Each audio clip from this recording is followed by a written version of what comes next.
And we're live. Hi, everyone, and welcome to the Vegan Mooncat. Today, we're here to talk about ex-vegans. Now, we've got some guests with us today, and I'll start from up there. No, up there, because it's the first one there. That is Peace with Reese. And then we've got Vegan Yak, Level Joy, and Hench Herbivore. Woo!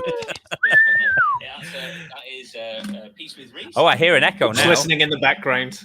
We're Who's got YouTube open? Somebody has YouTube open or something of the such. Joy's looking suspicious. Don't I always? Gotta keep you on your toes, man. I think we're okay now. No one's owning up to that. Oh, I think it was me, but I think it's gone. All right, okay. Well, just don't make me wrap you on the hands in the future. Okay, sorry. I'll take a punishment later. Yes, that's fair. We'll see who's in anyway while we're here. Just see who the early people are. I was going to say early birds, and I think you're allowed to say early birds. That doesn't sound like anything anti-vegan or anything, does it? As long as you're not murdering them. Exactly. We've got Michael Askew. He's in the house, to use one of Paul's phrases. We've got Cherie Henderson again. Yay! Hi, Cherie. Yeah, whatever. We've got me. Just for everyone's information, that comment is from the cheeky Reese pretending to be me on that one. We have Bo, Johnny Mayen. I'm sorry, I'm not pronouncing that very well. We've got Sue Money. I like money. Sorry, Mr. Krabs' impressions had to just be done at that point. I apologize.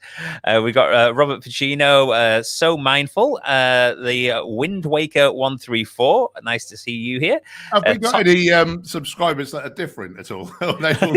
Top of the Munch. I don't think. Yeah, Top of the Munch. I think I've never seen Top of the Munch here before. Bo KG, I assume that's KG that I used to work with. If that is, let me know if it is Katie. We have JB001. Welcome to you. Is that a I can't say it. ASYA and Barsic. Arsia and Barsic. We'll go for that then. And Lynn Robinson. So that's who we've got in so far. Thanks for joining us. And as I said today, we're going to be talking about ex-vegans. So, the shark from Paul there. Don't worry about him. He's vegan. Well, I should hope so. Anyway, sharks don't really attack many humans anyway, do they? I don't think, Paul. Not in comparison to how we attack them. Between 6 to 10, and then we kill like 100 million sharks, I think we kill a year. I believe it was 11,000. I believe it was 11,000 an hour, if I'm correct. But it's a lot. Yeah, terrible. KG, I couldn't come into work and let you try any of the vegan food anymore because they kicked me out of the building and made me redundant. So if you want to blame anyone, blame my former employer. So sorry about that. So today we're going to talk about ex-vegans and why they exist. The reasons maybe why they decided to become vegan in the first place. Obviously we're going to speak for them here because I haven't got any ex-vegans on. Well, sort of got an ex-vegan on the stream, but I won't give the game away. And then just look at the different sort of traits that normally appear in ex-vegans or the reasons they give for not being vegan anymore, and try and see if they're true or if they're just excuses, which is the thing that we always like to say. But are they actually? We'll soon see. So I think should we name a few famous ex-vegans just to that's it. We've obviously got vegans who are in our personal lives in the real world, and to be fair, I don't know too many ex-vegans on that front, but it does seem there is sort of a proportion of vegans that are on the internet, should we say on YouTube and other social media. They seem to be the ones that are out there, and they're the big sort of like, oh yeah, we're ex-vegans and this is why, and we're so proud of ourselves for making this change and going back to omnivorous ways or whatever. So they're the ones that I think we all sort of know about. We've got a few. We've got like John Venus, for instance, my favorite man baby. He's a big one. He's been so backwards and forwards, vegan, not vegan, not vegan, not vegan, with a myriad of excuses. We've got the likes of the the self-proclaimed vegan prince, Tim Sheaf. You know, we don't hear as much from him anymore, but he was very vocal when he first went to going back to eating animals. They've got quite a prominent ex-vegan, as he likes to really have a go at vegans. In Bobby's perspective, for instance, he's a vegan YouTuber, not a YouTuber who's not vegan anymore.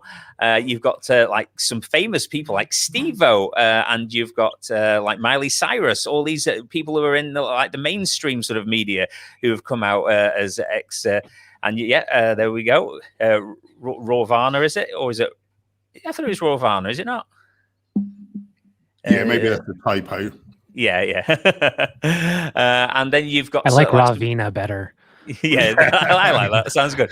And you've got people who are a crazy amount of views, you know, doing all kinds of not really anti-vegan, but they were vegan and they're not, such as like Nikocado Avocado, for instance. I don't know if anyone's ever heard of him.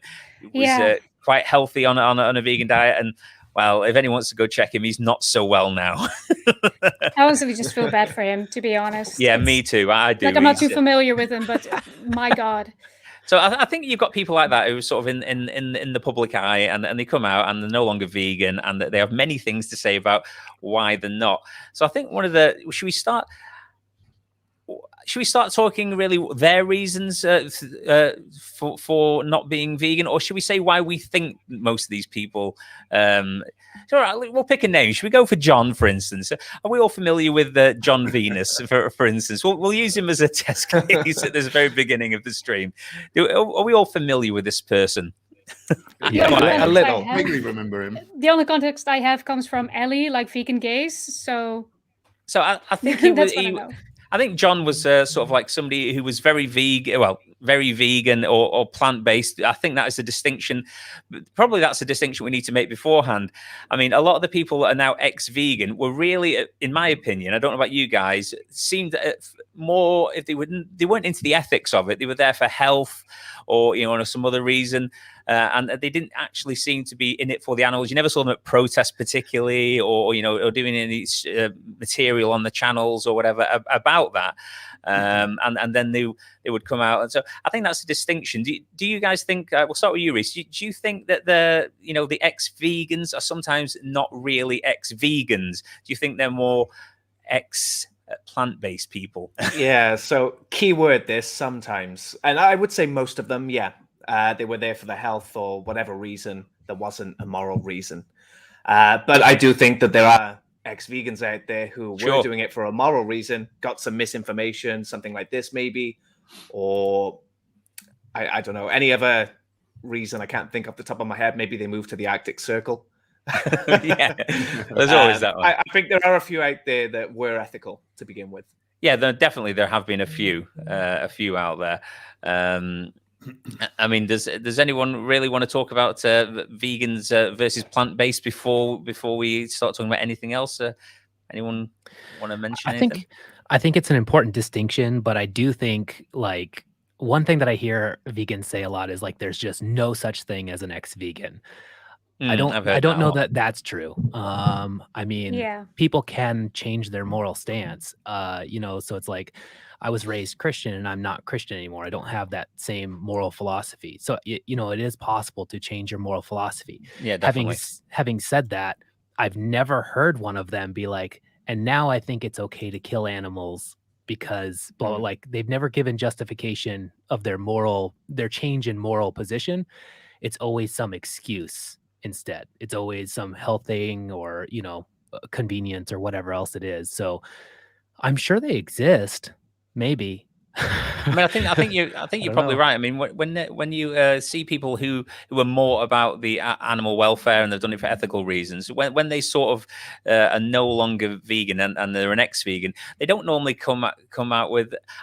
I don't notice them being as in everyone's face with, you know, like I'm so proud that I'm no longer vegan, and you know, I'm really pleased I'm a meat eater again, and you know, the meat's so tasty. You don't see that as much from those guys. You see that more from the people who are plant-based. Whereas, for instance, I think if I was it's not happening. But if I was going to be an ex-vegan, I wouldn't want to come out on and say, "Oh, it's great! I've changed all my moral compass now, and it's fine to eat animals." And yay! I wouldn't feel that was a great thing to do. You know, I feel bad.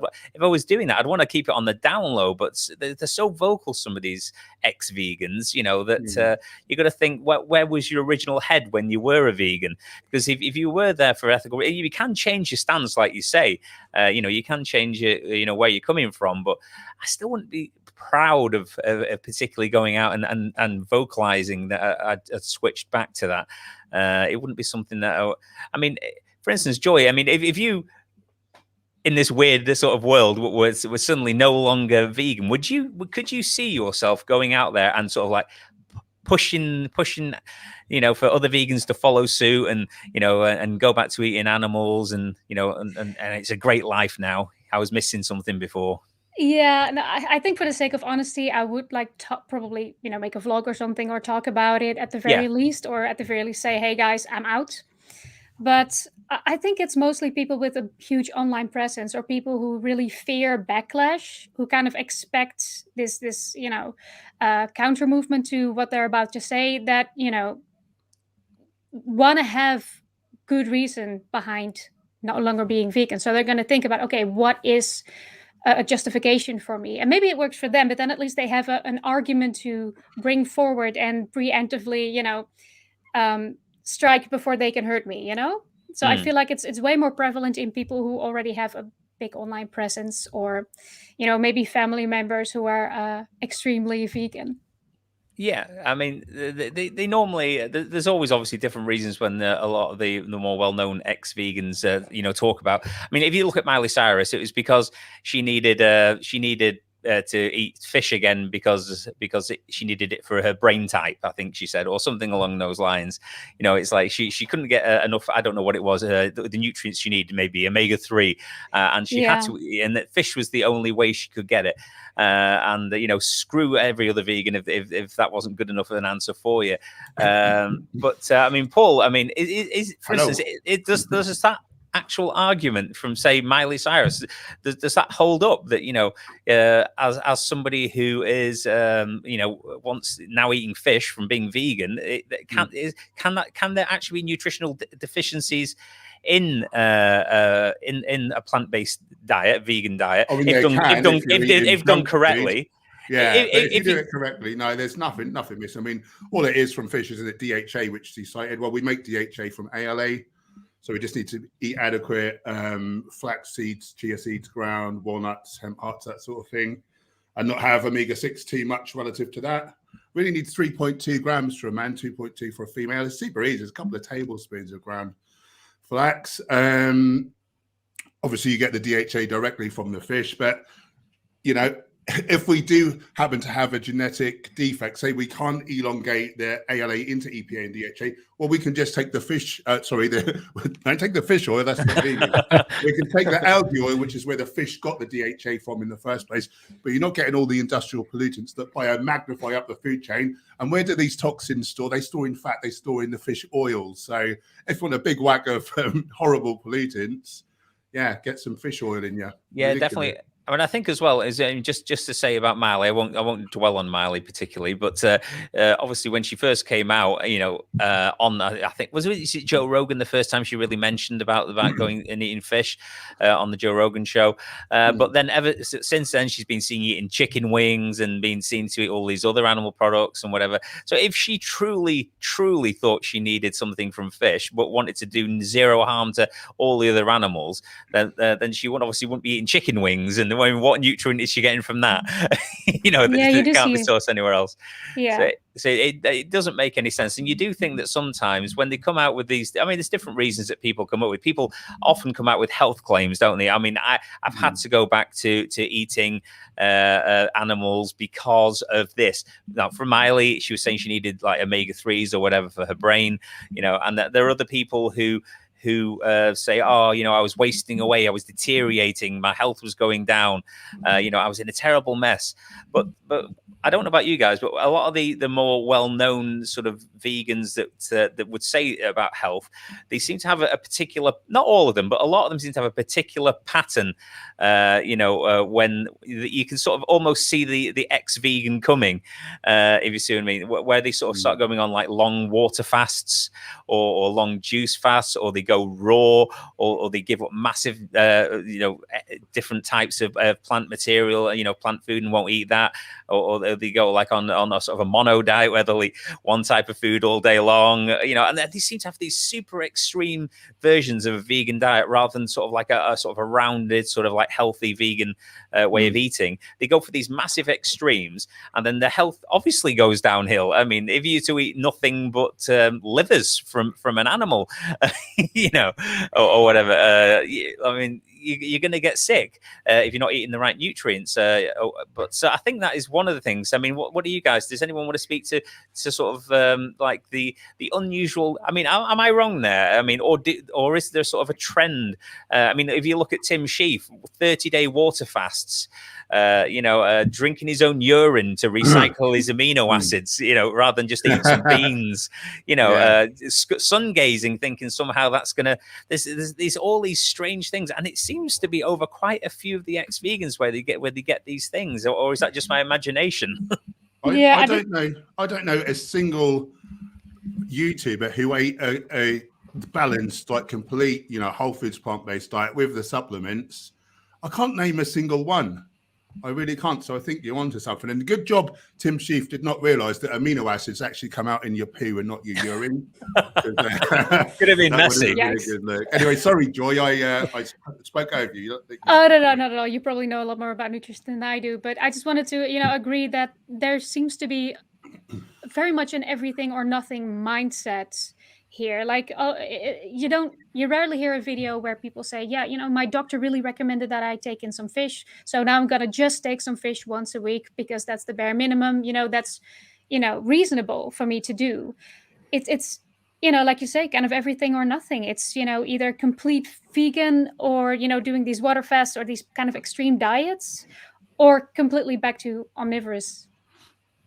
Yeah, there doesn't seem to be any in between. You sort of like you say. I mean, if you really thought you needed a specific nutrient that you were 100% sure, or you got advice from a doctor or somebody saying it's just not in plants, you need to do it, and it only comes from like a chicken or a fish. Then, if you were truly wanting to do your best for the animals, then you would literally limit yourself to the smallest possible amount of that particular animal that you needed to consume, and then minimizing your impact and the suffering that you were causing. But it's never that, is it? It's just never ever that. It's like suddenly it's like, oh look, I can't just do the lot. Just do whatever I want. Practicable and what was it?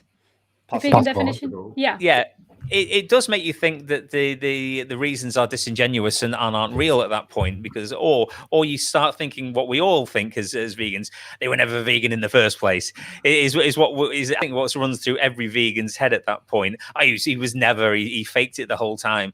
But I suppose there may be general reasons, but I think health claims is a big one. Are there any sort of health claims that you guys have heard from people who have come out as no longer vegan, and you think that they may have had a point, or you thought that they were possibly just an excuse, or you know, could you understand why they were thinking what they were thinking? So Rawvana had SIBO, and I had that a couple of years ago, and I was in agony. I had to really cut down the amount of food I ate. But you know, knowing an expert like Goji Man for the YouTube channel Goji Man, Simon Hammett, diagnosed me, prescribed like safe natural antimicrobials that come from plants, and then 6 weeks later I was absolutely fine. So I've never heard of like meat, you know, healing SIBO. Like that's not a thing. So you know, there's ways. I think it is optimal. It is what we're meant to eat. Sometimes, you know, things can go wrong, but there's nothing in animal products that you can't get better from plants. There's healing. Like, it's just complete nonsense. I don't know where people get this idea. I think they just don't want to be vegan anymore, and they're just, I find it so easy. I just looked at, what's the data, what's the science, oh, this guy's an expert. What do I have to do? Oh, we've done a test. Now you're fine.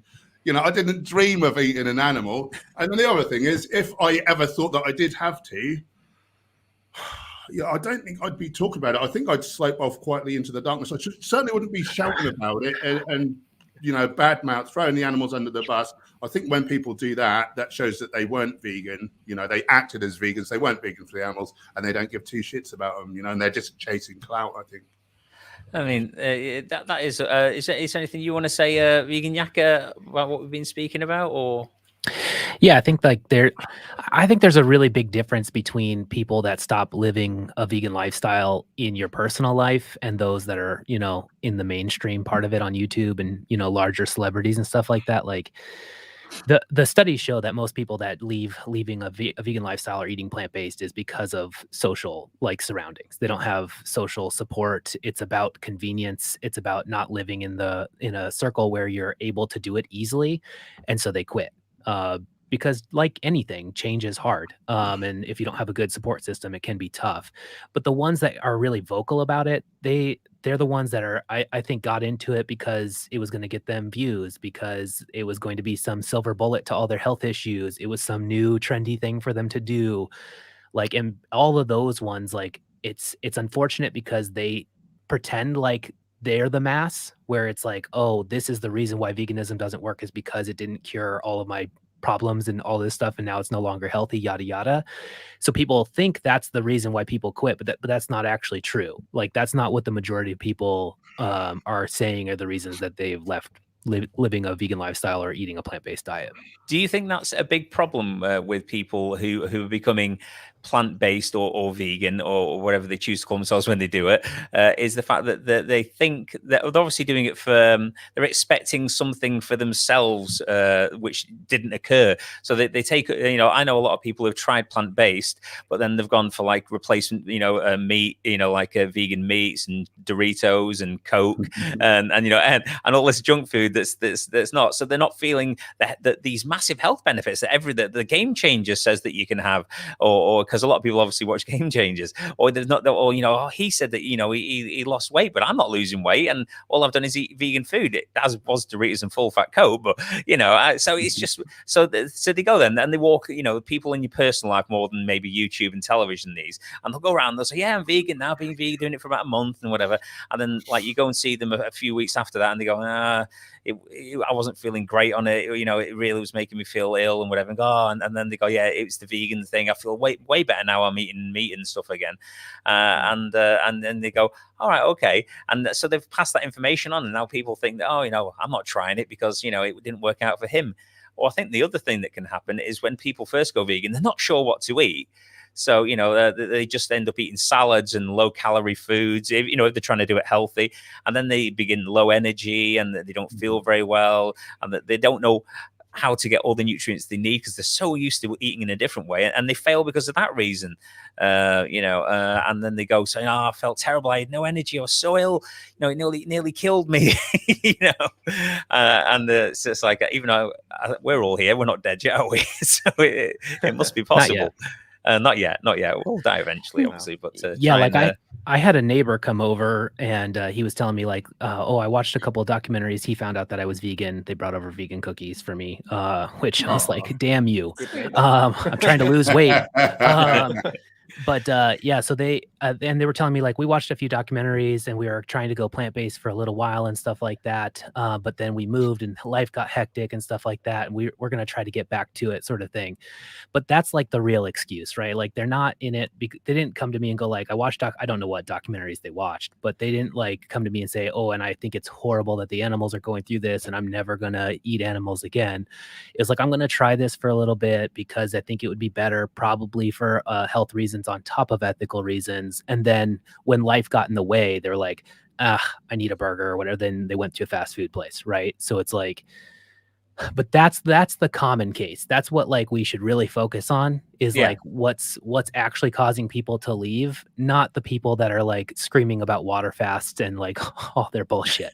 Unfortunately, that seems to get, you know, that's so obviously they're the well-known ones, so they seem to be you know, all we talk about, and it's just a real shame. But they obviously influence other people. So say that you did have I don't know, a YouTuber who's particularly sort of doing well, and they've got a big audience, and they've encouraged a lot of people to go, you know, vegan and stop harming the animals. And then they decide to be very vocal, which so many of them are.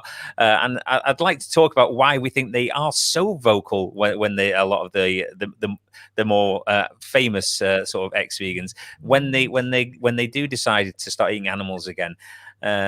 It's insane, really. Like Paul said, you if you really were doing it for ethics and you felt I'd slope off into the dark and never bring my head out of the cupboard again. But why did Reese, why do you think that once he's looking at me like, don't ask me.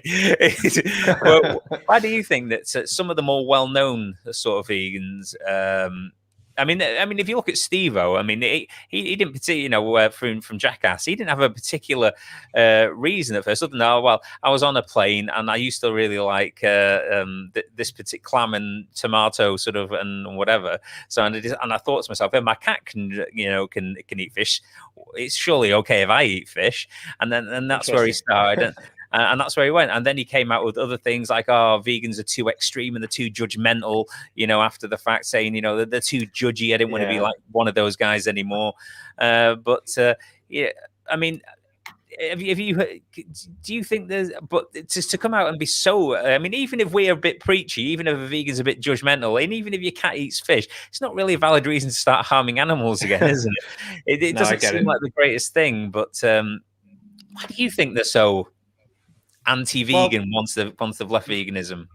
The thing is, you've pretty much got a guaranteed audience. Any of these guys are going to grow an audience much faster than any of us. The reason being that most people don't want to go vegan, even if they know that's the thing they should be doing. They need reasons why, you know, they need reasons to back up what they're doing, to back up their actions.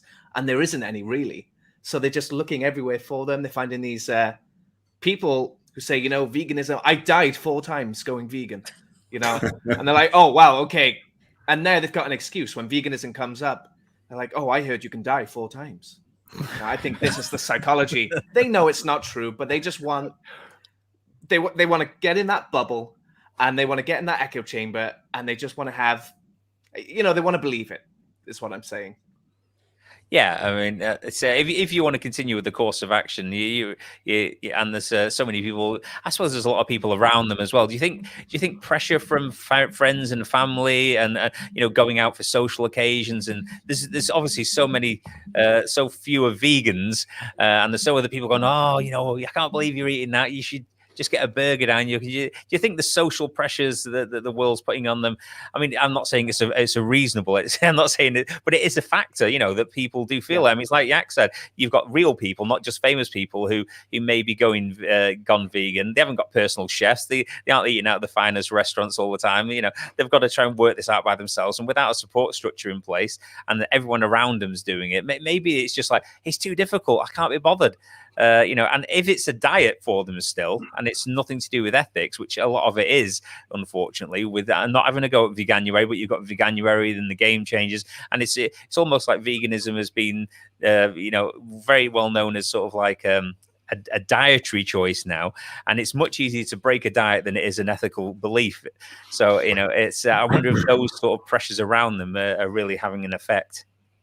Yeah, I think you hit the nail on the head there, really. People do confuse veganism with plant-based diet. Outside of this vegan circle, you know, the vegan circles, people don't really know the difference. My brother is plant-based for the environment, right? He calls himself a vegan. He doesn't care about animals.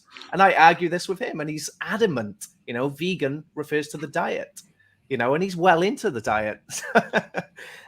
So then when people quit veganism, and they use these excuses, they don't feel like they're harming animals by doing this because animals were never in the equation. You know what I mean? So they don't feel guilty in that sense, I don't think.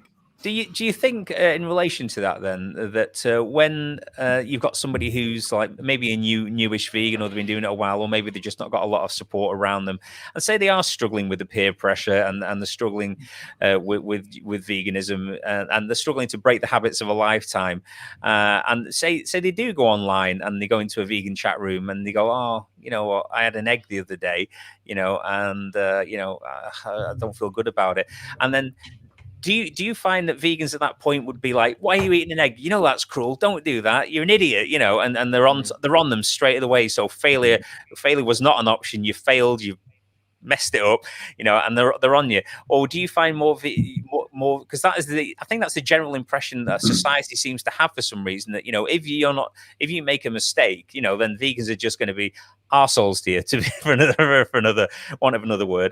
And then if you had that experience, then you might be go, oh well, I can't even get support off these guys when I'm trying, I'm not even going to bother, you know. Do you think that vegans need to sort of change the way we act with people when they're really struggling, or do you think that most of us are pretty decent and, you know, and supportive about on that? Anyone want to Joy? Or I think that strongly depends on your community. Like if you go on Reddit or on, you know, Facebook, you're going to get such different responses based on whatever group you're in. And, you know, in my experience, I think vegans are especially forgiving when it comes to these specific scenarios where, oh, I ate an egg, or I you know, out for a practical reason or whatever. But I think it's the fear itself of, oh, that backlash can exist, that backlash could come back to me. I think that's enough to get people to be, you know, so much more affected by the negative responses than the positive ones. So I'm not sure. I don't know. Effective in what way do you think? As a motivator or as a reason to quit? As a demotivator, yeah. Like okay. it's social pressure. Vegans already experience social pressure from non-vegans, and, you know, you kind of feel like you can vent to your vegan community, your little vegan circle, and when you get backlash from them, suddenly you feel like you're alone. Maybe, you know, it can be quite scary to receive criticism from the group that you get support from in this very specific area. Yeah, because I've seen a bit of both. I mean, I've been in chat rooms, you know, like you know, and different sort of subreddits and other places where people have said, oh, you know, I've done this and I shouldn't have done it. Where people have said, oh, why did you do that? You know, can we offer you any help, get you back on the wagon, sort of thing, you know, try. And then you've got people who just literally tear into the person who's made this mistake. And, you know, we feel very passionate about not harming animals. It's no wonder, really. But, you know, it's not the best way. Or are we just going to like really discourage people and create a raft of sort of like ex-vegans or ex-plant-based people who never had the chance to go vegan because they were struggling and we didn't help them enough? I mean, it's a strange one, really. I mean, you're basically asking. Oh, go ahead. No, I talked a lot so far. You go. I was just going to say, you're basically asking, like, is there a difference between people online and in person? I mean, it's like... I don't think there is, because it happens in person as well. I don't see it as much in person. I honestly feel like there's times where people would be better off trying to eat plant-based or go vegan and get support from their non-vegan friends than they would trying to go into a support group or, you know, some sort of group on Facebook. It greatly depends on which one it is. I mean, there's groups like Challenge 22 where for the most part and stuff, it's really positive, right? It's not a lot of people tearing each other down, and they try to moderate that. But in just like general like vegan groups and stuff, I mean, people are pretty vicious, and that's not just vegans. I hate it's just online, isn't it? It's just online generally. I hate that. I hate that part of it, because it's like people are like, oh, vegans are so rude and stuff like that. It's like, well, go into any group anywhere, like people are rude. Like people behind a screen are typically just like rude. So I don't like that part of it. But if you're looking for a lot of support online, I think you should be pretty careful about what groups you're going to. Yeah, definitely. I agree there. You need to be very, very careful where you go. It's like you say, I don't think it's necessarily just isolated to veganism. You know, there's a lot of things. If you went into a carnivore group and said you'd eaten like a stick of celery, you know, you'd be, you know, it's no different really. It's just people online seem to feel that they can be a lot more vocal and a lot more rude and a lot more vicious than they would in real life, even though I have seen a little bit in real life as well. But obviously it really does depend where you go. So I think that's definitely the thing. I think the other thing that you know, in real life, people a lot of the time when they've tried, you know, I've worked with some people before, and you know, people in my own life, and it's literally convenience is a big one. Well, I tried it, you know, but I kept having to, you know, I couldn't get this on that day, and it wasn't very convenient, and I was late home from work, and I wanted something, but I couldn't get it, so I got a burger, you know. So it's this whole sort of like thing. But I as a vegan, I would class convenience as, you know, in most places, you know, in most sort of like, you know, where I live, for instance, it's not a thing, you know. You know, you can literally get vegan options everywhere. But I could see probably in other areas of the world where somebody's really, you know, trying to be vegan and they don't have a lot of options in their area, and the convenience thing, and it could just become very frustrating and difficult for them to manage, and you know, say they haven't got a lot of support locally. I mean, what do you think, Paul? Do you think that? I'm not saying a valid excuse, but do you think the convenience thing would really drive a lot of ex-vegans in certain areas? Yeah, I mean, I don't know. Once you're there, like you're there, aren't you? And you would find a way. But I think if you're new to veganism, that is a big thing. And I noticed, like, my son had it, you know, has been having a go at it, and he found, you know, the convenience thing. He got stuck and he ate some animal products. But just getting back to what we were saying about forgiveness, you know, that we shared that on the follow-up video, and I think there was one negative comment out of like hundreds and hundreds and hundreds of comments. So yeah, I think that's good, but I don't think I've got anything else to add to your. Do you think more likely, as long as you're going into the right places for support, obviously, do you think maybe it's just a perception of some, you know, real life vegans that if they do slip up and they do make a mistake, then it's better just to not mention it and I just would imagine so. and try and cope with it themselves, and then potentially fail if they can't resolve it. I think because they're afraid. There, unfortunately, and that's not good, is it? You know, me myself, I try to be forgiving. I try to be understanding.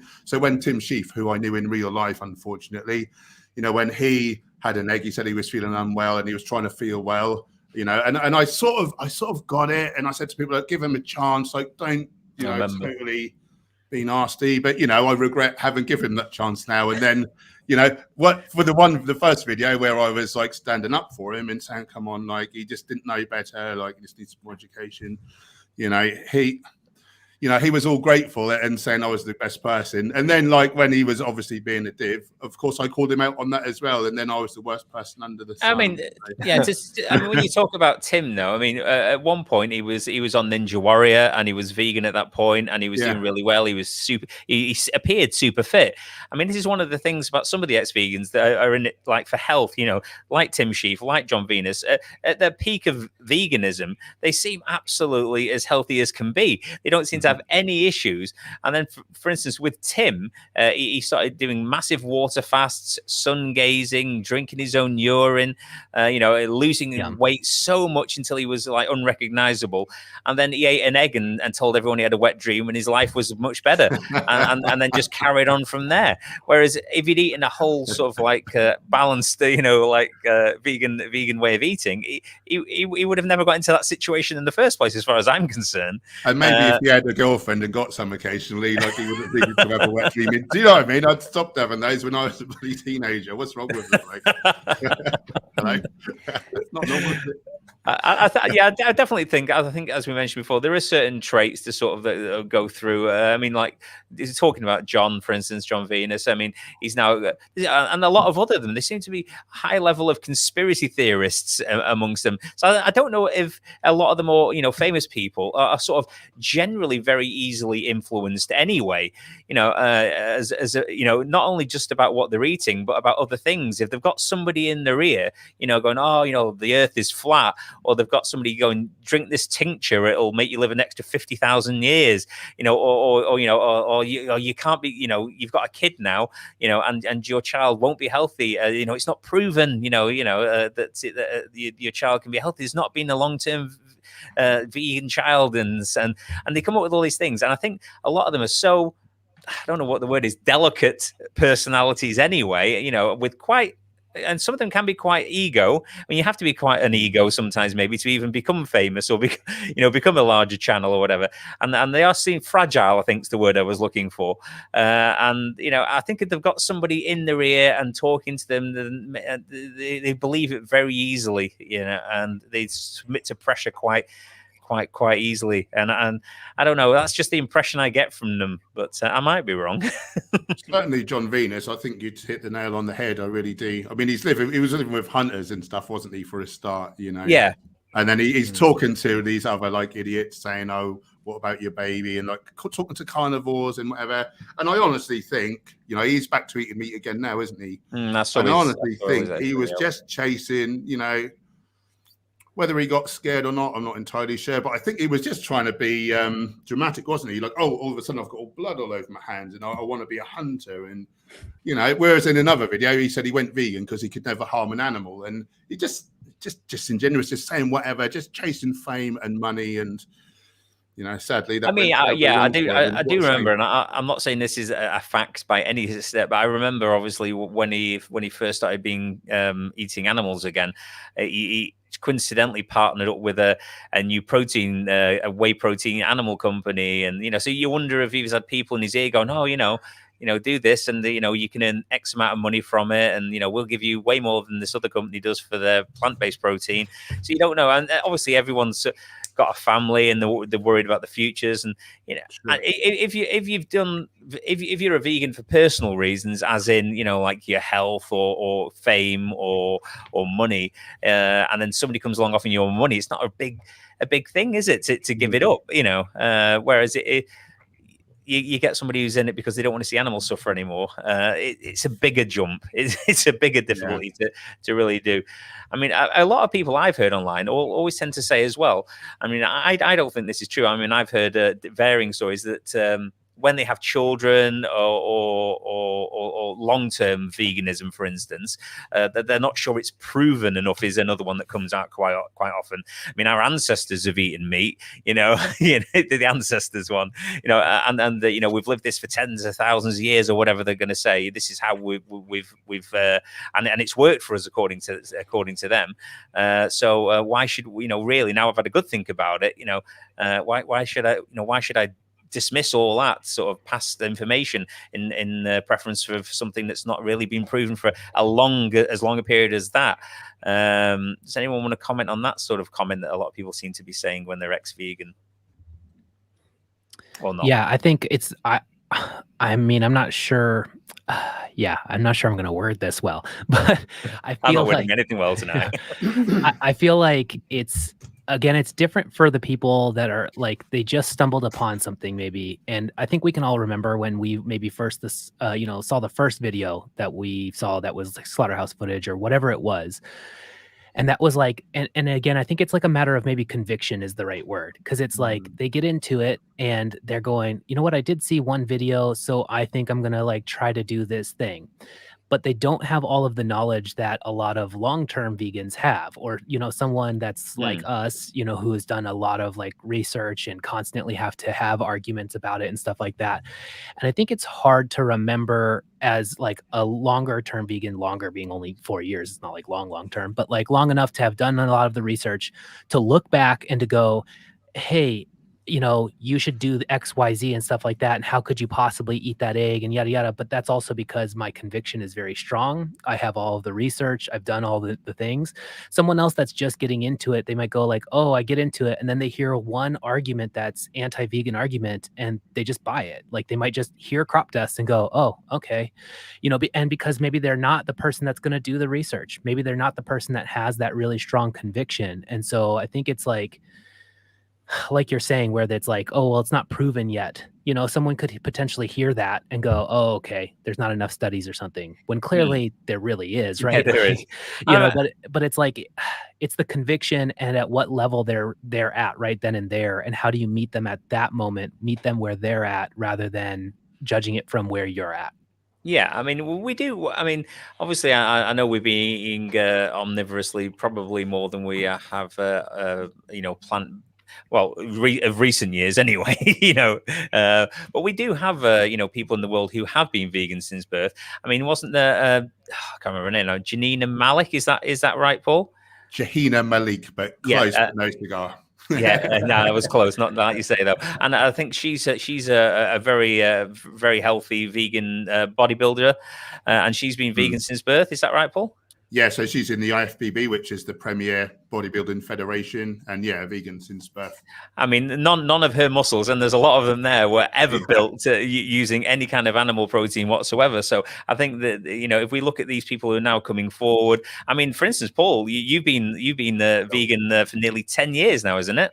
Yeah, it'll be 10 years next summer. And a lot of I've heard the argument before where in relation to people of Paul's sort of physique that yes, but they built it all up on when they were eating meat. But I think after 10 years, we can safely say that your muscles. I mean, how long is it? Is it like 7 years, and every cell in the body is replaced? Is that right? Something like that. I'm not sure how true that all is now. I think there's been some nonsense talked about that. But muscle cells don't take long to turn over, I don't think. Yeah, all your cells will be now plant-based. And the truth is, I kept gaining size and strength as I became vegan. So I was bigger and stronger than I ever was pre-vegan. And how do they know better than me? Do you know what I mean? They don't know my numbers. What? Exactly. And I think when you look at some of the more prominent ex-vegans, like John Venus, like Tim Sheaf, I mean, they were athletes who were doing really well. If they're telling us the truth that they were completely plant-based and not eating any animal products whatsoever, I mean, it's ridiculous to say, well, I'm not sure now. I've had a child and now I'm not sure if it's healthy. When you've been living 5-6 years on nothing but plants and you've got muscles, huge muscles, and you're super athletic, or you're swinging across like assault courses at the speed of light, it doesn't make any sense that suddenly you can't. So that's why I'm thinking a lot of the time it's people in their ears, or they've got a lot of the more famous people, maybe their online presence or their careers are failing. Or the clout that veganism used to give them is dying. So I'm not really gaining anything from me anymore. It doesn't seem to be helpful. So I might as well just go back to what I was doing. It's a strange one, really. It's definitely. Has anyone got anything that they want to talk about while we're on the stream? I know it's just always well, we're all been speaking, but I tend to keep trying to push it my directions. Which anyone got anything to like to talk about on that they may have thought about before the stream? Or yeah, I do have something to add, maybe, because we've been I've talked to a number of ex-vegans in preparation for today, but also because I'm interested in the topic. And I definitely recognize the whole convenience taste, figuring out what to eat and how to eat argument, and the social pressure thing from either side. But one thing that kind of stood out to me was that a lot of people express this feeling of their personal contribution being too little to really make a significant difference. Many people I talked to they kind of express this sense of powerlessness towards big industry, stemming from the idea that their personal contribution would not solve the problem on a large scale. Now, I don't think this is a very strong argument, in my opinion, because I very much believe in the one opposed to zero. But this is a concern of many people, and this is something that can work in a very demotivating way. So what do you guys think of that?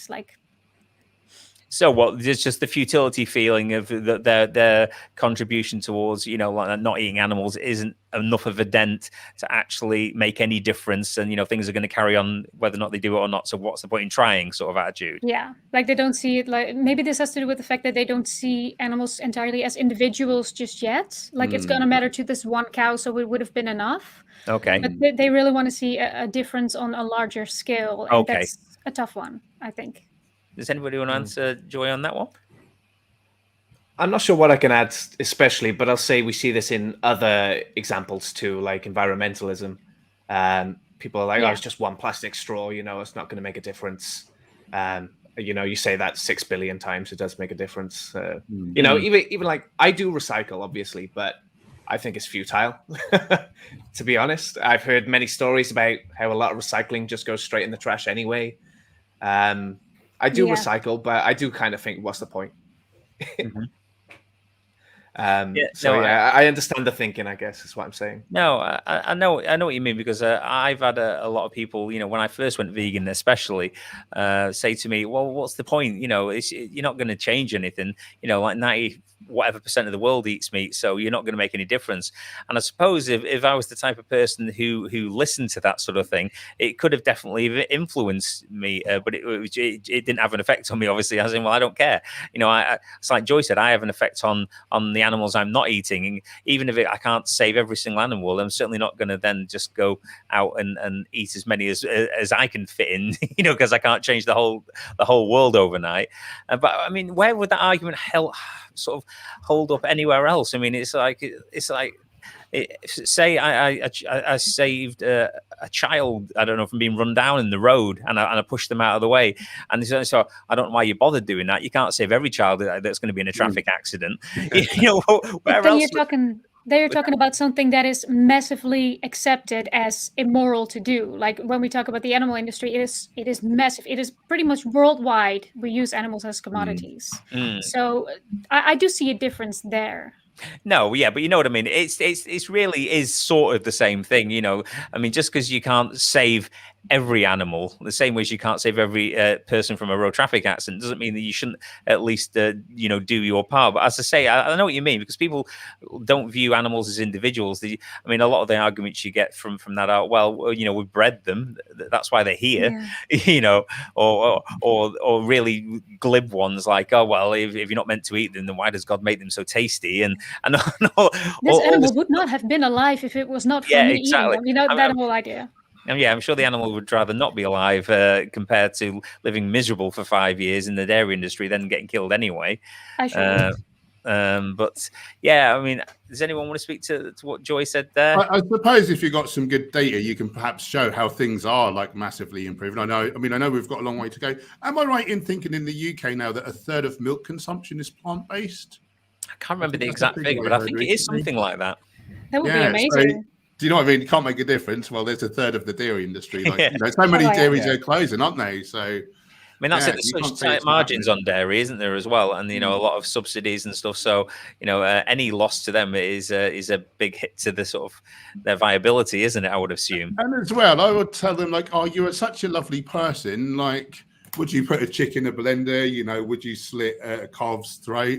But if you're buying dairy and eggs." You're basically paying the hitman. In law, the person who hires the hitman is as morally reprehensible as the killer. And do you want blood on your hands? I know you don't, because you're a lovely person. And I try to appeal to that butter him up a little bit. Butter him up, vegan, marge him up. Because I can really relate what you said about Paul, right? Yeah, Paul. Yes. I can really relate to what you said about, sometimes, feeling that people are being...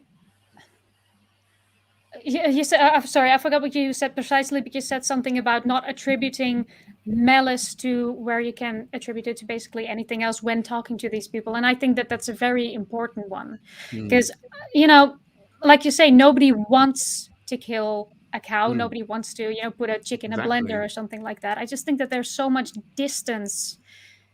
They feel like there's no difference. They feel like they personally cannot make that much of a difference because the market is so big. And yes, it's true. If I don't buy the meat, the farmer's not going to think, oh, Joy's not going to buy any more meat. Let me get one minus cow. But no, it's part of a much bigger change. And personally, I'm very much convinced that there is a difference that you make. But I get the feeling, I get the idea. I feel the same way about environmentalism. Yeah, I wonder if I would encourage the person to become an activist. Perhaps I could say, well, I stopped eating animals, so this many animals haven't been eaten because I used to eat so many, and I've turned so many people vegan, and maybe if one person turns 2 people vegan a year, if two people turn 4 people vegan, it's a matter of time. It is happening. We've got a long way to go, but and then perhaps just try to find some data somewhere which showing there is massive growth, isn't there? There's so many options now in shops, which since the pandemic alone, like how many people have gone vegan since the pandemic? I'm one of them. Yeah. Wow. Yeah, my girlfriend too. Well, there you go. Yeah, so I think with so many people, especially recently and ongoing, are going vegan. Yeah, considering the things that we spoke about, maybe things that are in your head that we've not mentioned yet. Is there anything that say there was somebody who's just gone vegan now and they don't want to become an ex-vegan, they don't want to follow the ways of the famous ex-vegans or even the vegans in the real world? Is there anything that they should really be doing to make sure that they don't fall into the same pitfalls as other people who have gone away from veganism? Yeah, you need to find yourself a support network, other vegans. Okay, not just people who support you being vegan. You need other vegans to talk about these kinds of things with, and you need to do some research and see what is actually happening to these animals. Find out the gritty details, and see it. And then it's going to make it so difficult for you to turn back on them after that. That's what I think. Definitely. Yeah. Paul, do you think there's anything sort of, obviously a main part of veganism is dietary, and that's a lot of the reasons people cite for no longer. I was bloated, I was this, I was that, I can't do it. It didn't suit me, I was ill. I don't know what happened. I went on a 30-day fast and I felt sick, so I went back to eating egg. It's sort of like hell, dietary wise, etc. I mean, how can people avoid this? Yeah, I think the main thing really is to all the aspects of veganism and a vegan lifestyle is just education, isn't it? And just learn the facts. Yes, we can get D3 from omega-3 from fish oil. I've done it again. You said it again.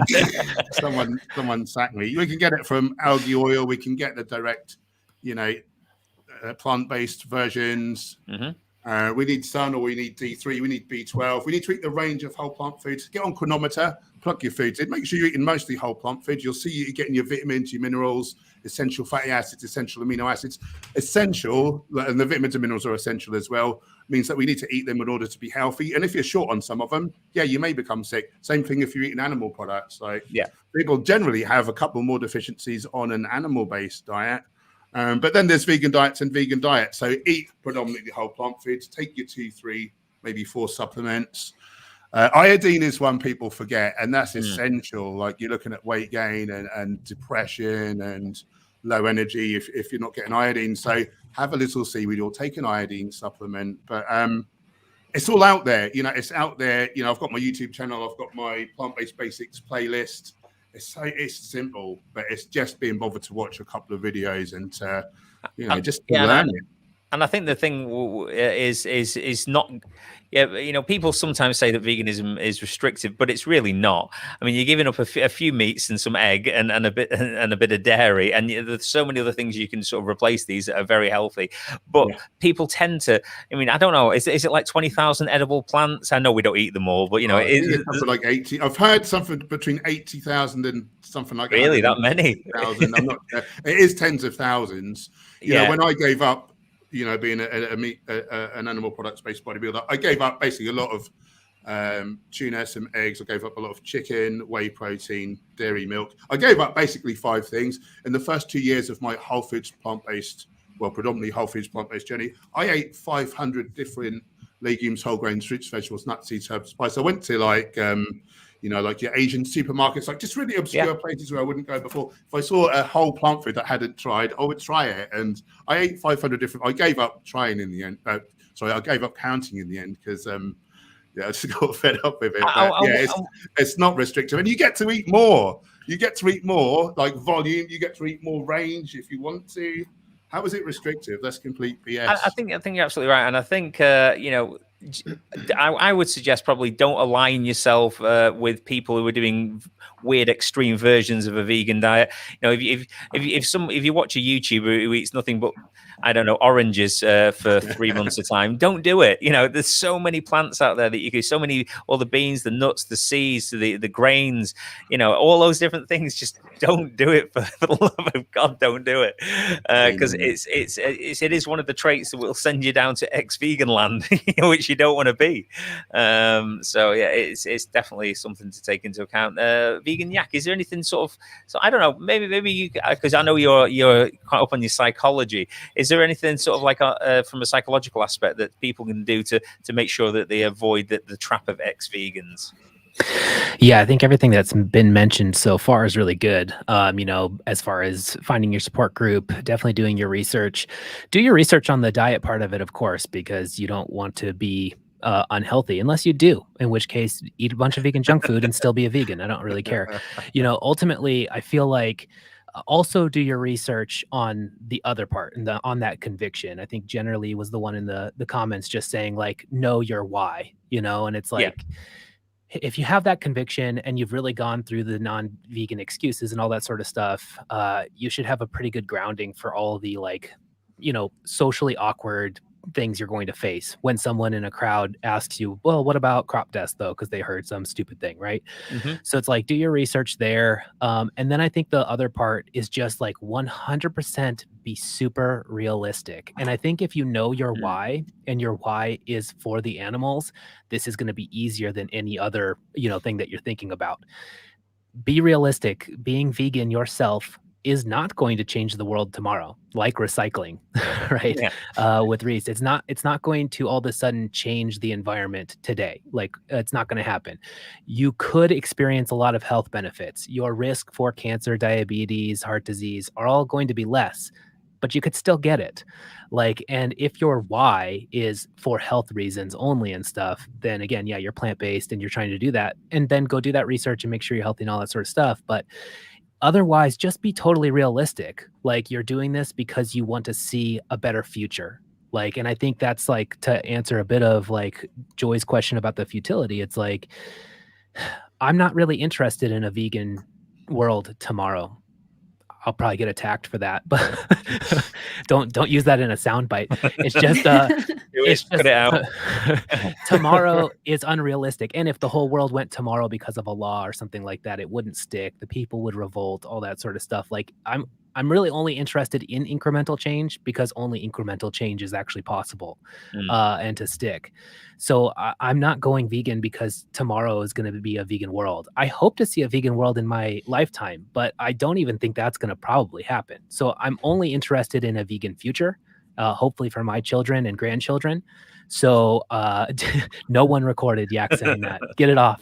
But yeah, so I think just be really realistic. Like, you know, you don't have to have the conviction of like, I'm saving the world and tomorrow is going to be better. And but like, no, just like do your part. And the part that you're doing is that you're going to change the world for the future. Do you think talking about realism then, that it's a good idea for we vegans to be realistic when talking to people who've just gone vegan in the fact that tell them that they're not going to suddenly turn superhuman and that every pain they've ever had in their life will go away, and you know before they know it they'll look like Paul, and you know it's you know and and all these different things. Yeah, I mean, I think every vegan I know looks like Paul. Every single one of them. So it makes sense that will happen to you. Because I've seen a lot of people talking about, you know, like they won't be able to stay vegan because they expected a lot more from the dietary aspect of it. They expected to feel like over the moon with it, you know, they expect to feel like the best that they've ever felt, and they still felt a bit shit, you know, whatever. They still didn't feel quite, and you know, it's like, oh, this is disappointing, you know. So that's probably due to some of us, you know. I mean, obviously we all tout the health benefits because they're there, and I don't think that it's wrong to have those conversations. I'm of the opinion that all activism is good activism. I like disruption. I like people that talk about the environment. I like, because you never know what someone's foot in the door is going to be. My foot was health. I watched health, you know, started losing weight, and then I discovered everything that was wrong and became vegan and started living a vegan lifestyle in the rest of the aspects. So I'm not against talking about those things, but again, I do think maybe have a sense of realism and really push the real reason, which is the future of a world without animal exploitation. Yes. As long as it's not necessary.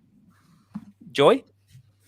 Yeah, I completely echo what Vegan Jack just said. I think regardless of how much I would like to motivate people to get involved in activism, build up your own motivations and arguments before diving into anything. Like for me, you know, and some people, this works the completely opposite way because, you know, different things work for different people. But I did not see a vegan documentary for the first year of being vegan for that specific reason. I did that deliberately so because I wanted to, you know, very carefully look at, okay, why not backyard eggs? Why not honey? Why not all these things? And once you've properly informed yourself, you not only does that do a lot for your own confidence in your position, it helps it make it realistic. Yeah, that's really good. I love that. I think I did that. I watched the vegan documentaries too, but I also intentionally watched all of the other ones that I could find, Magic Pill and all the ones about keto and everything else. And I watched, Sean Baker, and I got into all of it just to make sure. I was like, what am I going to do here? I think hearing all sides of the argument is good. I also, just to add, Did you see that one? Which one is it? Yeah. Sacred Cow, I believe it's called. I'm not sure, but it was like sustainable cow. Yep. Yeah. Whatever. Yeah, I think all that's good. I also think maybe I'll get killed for this one too, but it's standby time. Standby. Here's another sound clip. Feel free to do it gradually. Like I feel like for me, I went quote unquote vegan overnight. I don't know that actually exists as a thing, because for me, who knows how many little things in my life ended up to that one day of change. And I know that a lot of us in the movement hate this. And personally, I hate saying it. So I'll fry myself at the same time here. But it's like, the studies actually have shown and started to show here that gradual change ends up with people sticking. Recording in progress. Thanks, Bo.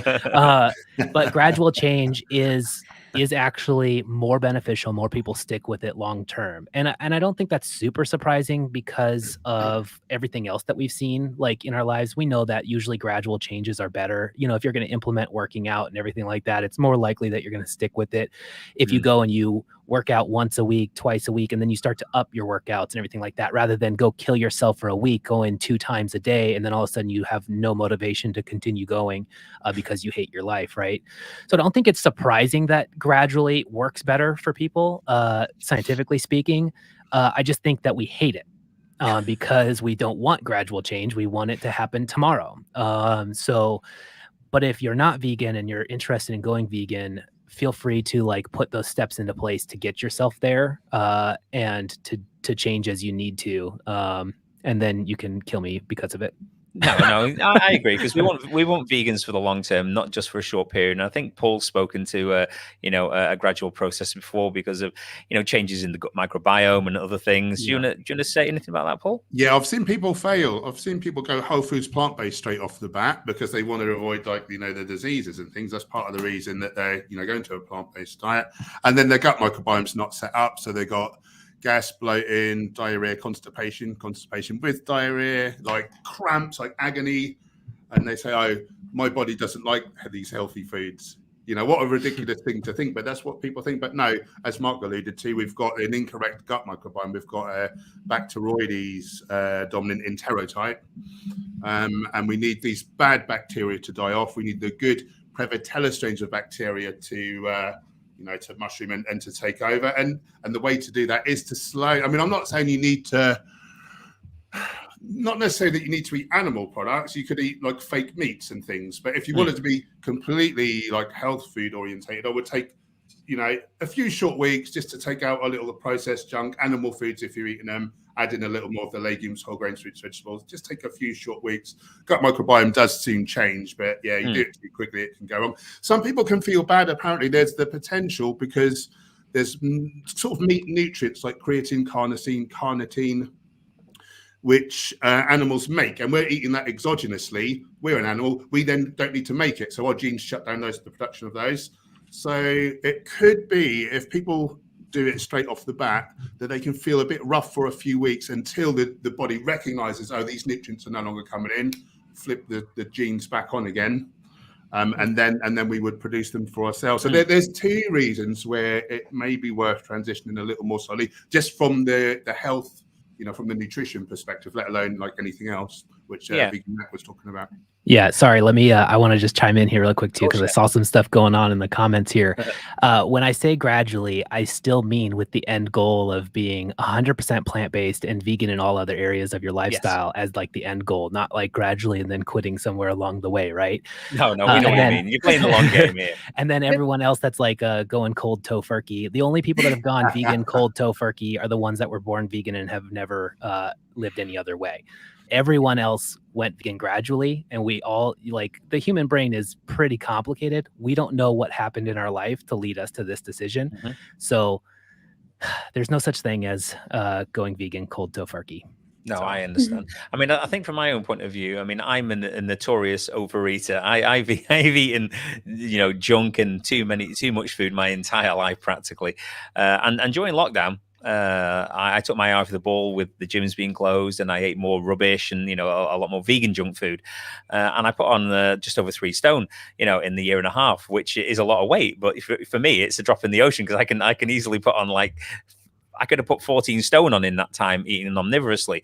And the only reason that why I say only 3 stone, but you got to realize I used to be 34 stone, so it's not much weight in relation to what I used to be. But the only reason why I didn't put the 3 stone on is because I stayed, even though there was vegan junk food in there, I did stay completely and utterly vegan. And now the reason why I did that is because I do it for ethics. It's not just the dietary aspect of it. I do it so I don't harm any animals. Now, if I hadn't been vegan for the animals, and I'd been in the boat that some of these other ex-vegans are in, where you've done it for plant-based reasons, you're plant-based, you're on the diet, I could have quite easily during that period, if I'd been plant-based and not vegan, completely started eating all the animal products again, and I would have personally suffered as well as the animals. I would have definitely gone up to 30 odd stone again. But I think that's the thing. I mean, my main recommendation to anyone who's wanting to be vegan is literally, it's just like everyone said, sort of knowing your reason for doing it. And I think that some reasons are more substantial than others. We all have the right to be healthy and take care of ourselves, but diets can be fluctuated or changed quite easily. We all have there's all other kinds of reasons. But if you're doing it for the animals, if you're doing it for an ethical reason, and I know people can change their ethics as well, but it's a lot more difficult. If you're doing it for that, it does make it extremely difficult compared to just diet, for instance, to go back. So my think, if you want to be a long-term vegan and not just somebody who's on a temporary plant-based diet, is go do some research. Look at what happens to the animals in animal agriculture, and then do some dietary research as well, to see that the nutrients that come from animals are absolutely necessary and you can get from plants. Make sure that you know the whole picture, not just like I don't eat because of cholesterol or whatever. Make sure that the ethical reasons as well. I just think it keeps you on track a lot more, and it's because we're all highly programmed to eat a specific way. It's been happening. The media's all around us, people all around us, saying eat meat. It's everywhere, and unless there's a super strong reason not to do it anymore, then it's easier to go back. I won't say easy. It's easier for some people to go back. So make the why you're vegan about the animals, and it's a lot more easy to stay vegan forever. Human. I wonder if one useful thing for people to do, whether they're trying to make sure they stick to it or they're trying to show their friend who's a bit unsure whether they can really make a difference, etc. I went to one save and I saw the animals turn up. I saw the state they were in. I saw that they were individuals. I saw that it was a lorry full of individuals. I made like a connection with this chicken of all creatures, and we were looking in each other's eyes. I saw that she was intelligent, and we sort of made a connection. We locked eyes, and I thought she was lovely. And then I suddenly remembered where she was about to go. And the smell from the slaughterhouse, I can't describe it. It smelled evil. It smelled like death. I've not smelled anything like it. It must be what hell smells like, if there is such a thing. I agree. And, to actually hear the screams. And I think that, I was already an activist, but it made it so real to me. It sounds weird, but it made it just so real. And I recommend that people do that at least the once. Reese, I don't mean to bring this up as to bring it up earlier, but do you want to talk about the thing that I don't want to mention it if you don't want to talk about it, but do you want to talk me Yeah, sure. You teased earlier on there is an I didn't want to say it out loud unless you wanted to say anything. Let me clarify. I suppose technically I'm an ex-vegan, which I haven't really told many people about. So I was vegan for 1 year when I was about 15 to 16. I'll let you decide whether I was vegan or plant-based at that time. You were plant-based. You were plant-based. You're full of shit, and everyone hates you. Get him. Vegetarian. Yeah. So I went vegetarian as soon as I understood that you kill animals for meat, right? So I was 9 years old when I stopped eating animals. And then when I got to 15, I was thinking about it a little bit more. And I think I never really got into, oh, we also kill animals for eggs and milk. I think it was more on a base level. We shouldn't be using animals. So I sort of stuck with that as my reason, right? Which is a vegan reason, but not a fully informed one, right? So I kept that up for 1 year. And then towards the end of that year was when I started to drink. When I was about 16, you start drinking around that age in the UK with my friends. So when we go out, you know, wherever my friends go, it's like McDonald's or, I don't know, Subway or whatever it is. I was finding it quite difficult and I was drunk. But I think because I'm trying to get back into my mindset, this is more than 10 years ago now, right? Yeah. I think what I was thinking at that time was it's really inconvenient for me to be not eating when we go out or eating like just French fries from McDonald's and things like that. Like we didn't have as many choices as we do now. And for one reason or another, and I wish I could remember exactly what the reason is, I know I wanted to give up.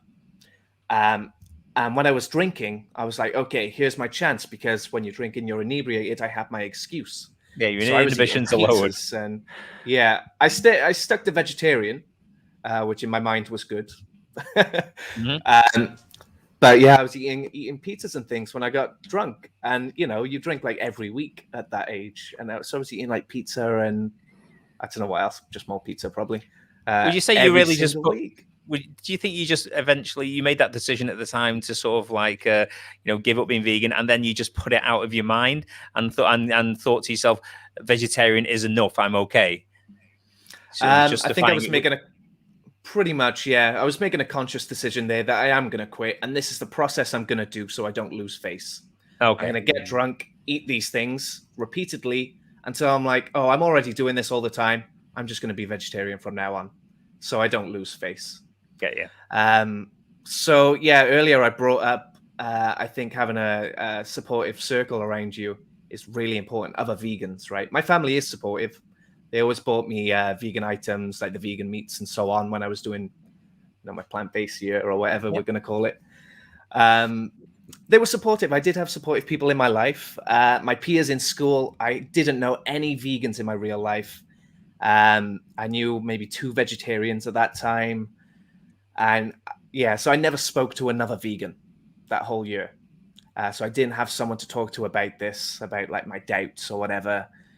And so, yeah, I knew I wanted to give up. I made up a process that I would not lose face, and I gave up. And that's probably the biggest regret of my life. Actually. I think you have struck on something there, to be honest with you, Reese, because a lot of people, I think, have come away from ex-vegan, you know, are now ex-vegan. You know, so I know you're vegan now, but you know, people have been come up with it. They do seem to carve themselves a little narrative, a bit of a story about why this has to happen. I mean, if you take John, I got a child. You know, I'm not sure that he won't be missing something from this. And then he went on to ancestors, and you know, and then he went on to all these different things. And it seems, I think you are right. People sort of carve themselves a little bit of a story about why this needs to occur. You know, like, and I do wonder, you know, if some of the people who've gone to extreme vegan and, you know, vegan dieting, where they've fasted for a month, I wonder if during that they've known that this is going to make them feel like absolute trash, and they're going to feel absolutely awful. But at the end of it, then maybe they could eat some meat or eggs or fish, and then they feel better. And it's sort of, they say to them, well, look, I was dying, I had no choice. Look at the state of me. Look at the picture where I'm looking emaciated and in a terrible mess. And then I ate the food, and a month later I look like this. So, you know, don't hate me. I had to do it, otherwise I was going to die. You know, so I wonder if a lot of other people, you know, sort of like do this, maybe consciously or subconsciously. I don't know which way, but yeah. Well, maybe that's a bit kind of the scary part, and maybe this is anecdotal, but the story that Reese is telling, that really came back in the conversations that I had with these people. Like, I think the biggest difficulty that they faced is that we live in a non-vegan society, and it's like, yeah, no shit. But I think that's what it eventually comes down to, because it's scary. You know, if you, for example, have a kid, I would panic as a parent. I would not know what to do. And, you know, if the half of the internet is screaming at me that I'm a terrible parent for, you know, having a vegan kid or a vegan pet or something like that, I don't know. I think fear is still a big part of it. And, you know, because as if there, I think there's enough research out there to convince me, but I can understand people who find themselves in situations where that's still a little bit ambiguous. And I think the thing is that when we're talking about people, you know, finding out the right information, not a lot of people want to find out the right information. For this, they want to go to work, they want to get home, they want to watch Netflix, you know, and they want something. They don't want to go on the internet. They don't want to look at dietary information. They don't necessarily even want to go look at ethical information or read studies or do anything, you know. And it's not because it's veganism. They don't want to do it about anything, you know. So then with the world set up as it is, and you know, schools and education and mainstream media and all these things, even though it's getting a little better for veganism, especially in our country, you know. They're promoting a bit more. Well, they're promoting plant-based. Let me rephrase that. You know, with the, you know, a lot of people want people to force, they want the information to come to them, you know, more than go and have to find the information in their lives, because they've got too much to do as it is. The last thing they can do is start allocating time to check that out and check this out. And then if the information is not being put in front of people, a lot of the time, you know, people never find it. And unfortunately, a lot of the information that's been put in front of people is false. So it's a narrative that suits certain people's financial needs, you know, so they tend to believe because it's put in front of them, you know, from sources they maybe trust. I don't know, but yeah, it's crazy for sure. The force of habit is very strong. Definitely. Well, I think we've been going like an hour and 20 minutes. So I don't know about you guys. Do you guys want to have anything to say before we start wrapping up, maybe? Well, that was what I wanted to say. I don't know why I made it sound like I was going to say more. Is there anything you guys want to say before we start wrapping it up? Yeah, I just want to say that I'm done flip-flopping now. I'm sticking in this position. I'm going to be vegan for life, and if I'm not, you got my permission to do what we do to the animals to me. Sure. You're getting with Venus a lot over of there. understanding. Like in the comment section right now, you seem to be receiving a lot of understanding. Like people say, "Oh, well done," you know. Liars. Yeah. Not a lot of hate. So I do empathize with teenagers, especially. I empathize a lot because peer pressure is immense at that time. Yeah. So like all of you have said, I think just bring it back to the why. Get to know your reasons. If I had properly researched into what happens to these animals, there's no way I would have given up. I thought the bad thing was that we're just using them, you know. But no, we're literally killing them for eggs. Like, I didn't know that. If I knew that, I would have been vegan for 15 years. They don't want you to know it, Reese. That's why you didn't know it. And, you know, like I said, people don't tend to do a lot of research unless they're really into something, you know, maybe that like computers or gaming or cars. When it's something you really intensely like, then you'll do research, you know. But if it's a lot of people won't, you know, not everyone's that intense about, you know, or that interested in certain aspects of, you know, diet or ethics, so they don't look into it very much. Yeah, I mean, more people live by social pressure than they do their own moral convictions. I mean, you could just look around and notice that in any aspect. That's not just veganism. That's literally any aspect. It's very hard to find people that are wanting to live by their moral convictions because most of the time, unless it's something universally accepted, like not murdering, if your moral conviction is against the social norm, most times people don't speak up about it. Most time people just kind of fall in line, you know, and you see that in examples where in like Reese, you're talking about in high school where people would get picked on and some people might stand up for them, but a lot of people just kind of either sit back and do nothing or join in on potentially that bullying, you know, and that's because they're just going to fall in line with what the social norm is. So I think Reese is exactly right, where it's just like, you have to know that conviction and you have to realize that you're going to try to live by that, even though it's not as convenient. Like, and just accept that reality up front. We all are in agreement here that living a vegan lifestyle is really not that difficult. but it is not as easy as being a non-vegan. I don't think anyone here would make that claim. And if so, I'd love to debate it. But like, being a non-vegan in this world would be easier. Now, I don't think it's significantly easier, especially in certain parts of the world where you just have options for days when it comes to food, and certainly avoiding like leather and all that sort of stuff is easy and even becoming easier and easier. But it's still not going to be as easy as just falling in line with society and being a non-vegan. So you have to accept the fact that you are going to do something that is slightly harder, and you have to have the conviction to do that. And I think the only way to get that is to continuously research and remind yourself of why you're doing it. And I think Paul had great ideas, about joining activism and going and visiting slaughterhouses. We've talked about watching footage. Like, go remind yourself of those things, because those are the reasons why. Yes, every vegan will look like Paul. That's a fact. But that's not why you should do it. Another soundbite. But that's not why you should do it. And as long as you have that conviction, you can go against the societal norm and help change society for the future. Yeah, I've told my kids a very similar thing, that, it's easy enough to be a vegan, but it's not as possibly easy as just falling in line with the rest of the world. But that doesn't mean that we still fall in line with the rest of the world on this matter. And it's only going to get easier, and more you do it, easier it becomes, because it may not be the norm for the world, but if it becomes at least your world, your norm, then it does become a bit easier, doesn't it? For sure.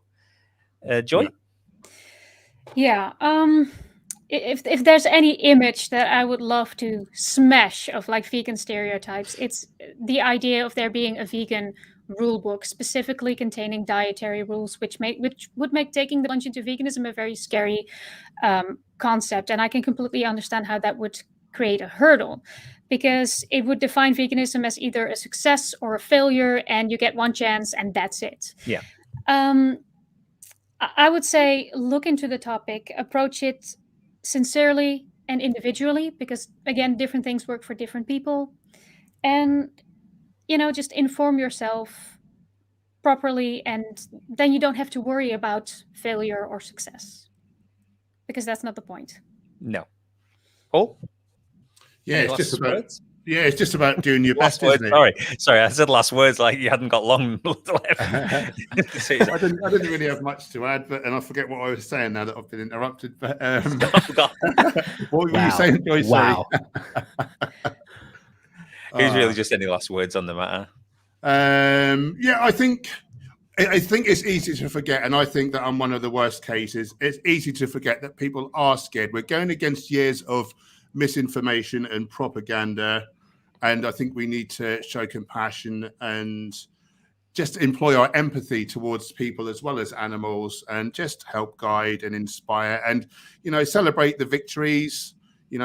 Don't like kill people like the minute they F up a little bit, and just treat people how you would have wanted to be treated at that time. But it's years of misinfo, and people are scared, aren't they? They're scared for their health, they're scared for the new kids' health. I get it. I do get it. But with enough information, there's no need to fear. That's what I'm saying. Exactly. Reese, on this, were you the one that was saying that someone had been talking like a bunch of shit to you and treating you like kind of like what we would say maybe as poorly, but it helped kind of kick your ass into gear because they just constantly give you shit? Yeah. So treating how you want to be treated might not be how you might want to be treated or what might be effective might be different at times too. But yeah, I was just thinking about that because Reese, I think people were talking about how people were just constantly giving you shit. Yeah, good point. Freaks like me do exist. Yeah.